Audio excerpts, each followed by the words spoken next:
Hey everyone, this is Tony Brevard, MoneyGlue. I wanted to do this a little differently than some of my other folks in the industry. Maybe tell you a little bit about who I am and what makes me want to do what I do. Sound good? Okay. Who is Tony Brevard? I am a 35-year banking veteran by way of the bright lights big city of Camden, South Carolina. The son of Eddie and Harriet Brevard, who are two very hardworking people. My father has passed away a few years ago, but my mother is still very much alive and kicking. And they both taught me the value of hard work very early. Both were educators. My father also left the education industry after a while and built homes and also owned a couple of restaurants.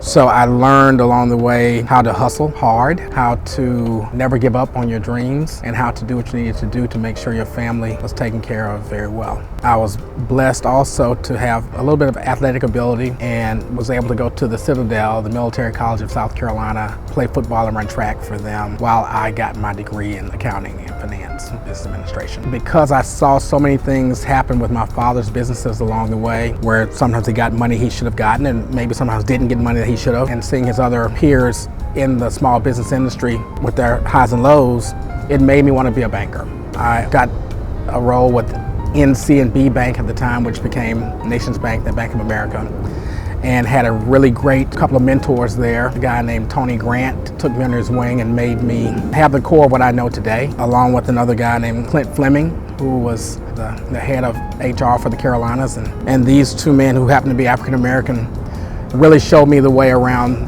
the banking world where there are a few people that looked like me at that time. And over those years, I decided that I could be pretty good at this.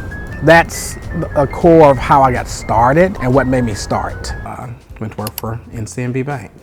So I did that for several years. Entrepreneur in me took over at a certain point. About 10 years into my banking career, I left and started a company that financed churches. I did that for about a decade until 2008, when the Great Recession killed the company. So we kind of struggled along for the next 3 years after that and went back into banking. But it gave me a chance to go out and start something that was helping people in the community. I felt very fulfilled by that, and it was very successful for the years that it was there. In 2011, I went back into banking thanks to another gentleman who helped by the name of Leonard Walker, and Leonard also later became a client of mine. Different story for a different day. But Leonard got me back into banking and really directed me towards SBA. I was the first business development officer for Georgia for the new Wells Fargo when Wachovia got acquired, and this was back in 2011.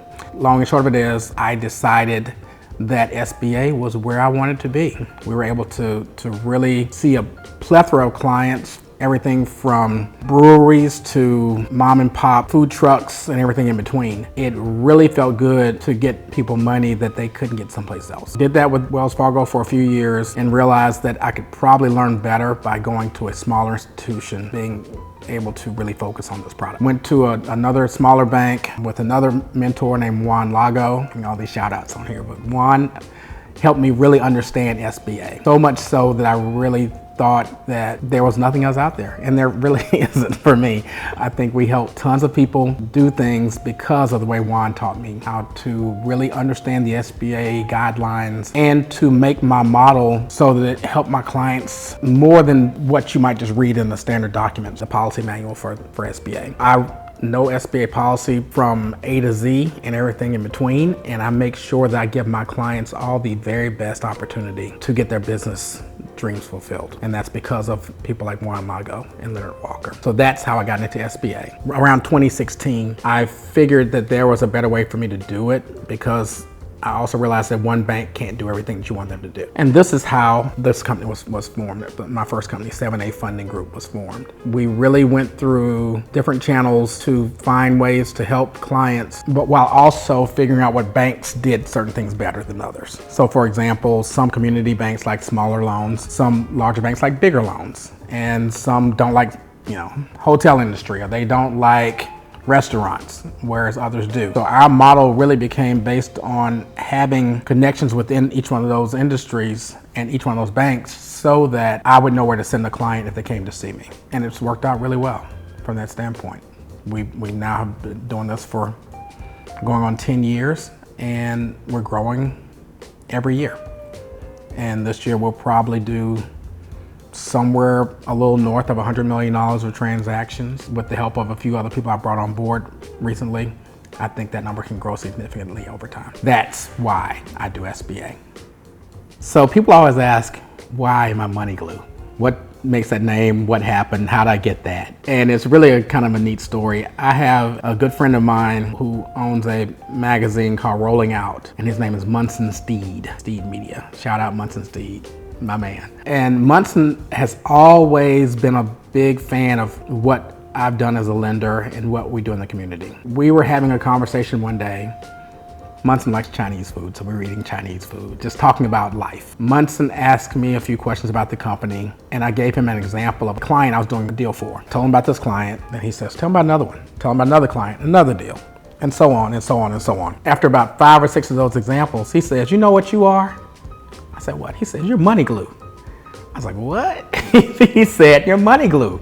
You know, you do something for a person and money just follows you and it gets to the person it needs to get to. You're MoneyGlue. Like, you should leverage that. And so now when you see me, everything you see will say hashtag I am MoneyGlue, because I try to make sure that I am the glue. I want to make sure that I get those clients where they need to be, whether it be through 7A funding or 504 funding, Blue Ocean's Finance, or any of these other models that we have inside of our ecosystem. Thank you to Munson Steed again for making MoneyGlue, and the name stuck.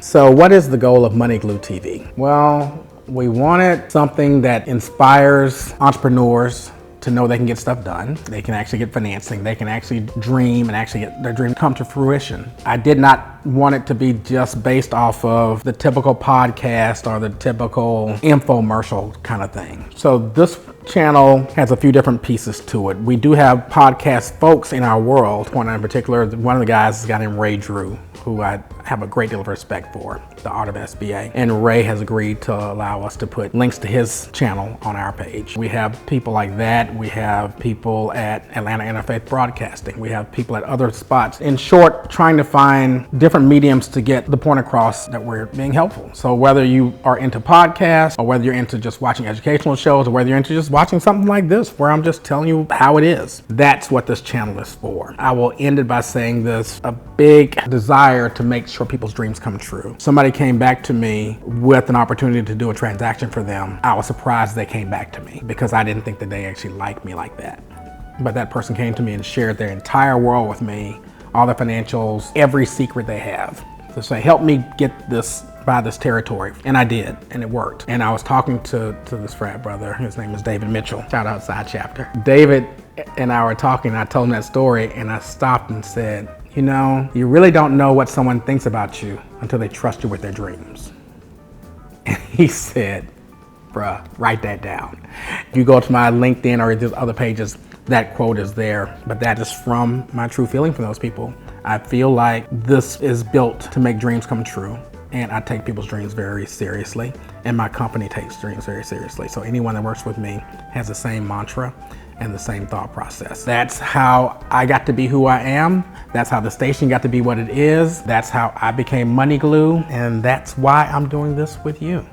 And I promise you, if you stay tuned to this channel, you will find so many things that will be helpful to you, whether it's starting a business, growing a business, fixing a business, whatever it might be, we're here for you, because we are MoneyGlue, and this is MoneyGlue TV. This is Tony Brevard. I am MoneyGlue. If you like us, subscribe, click this button right here. Be a part of my world. I promise you, it will change your life.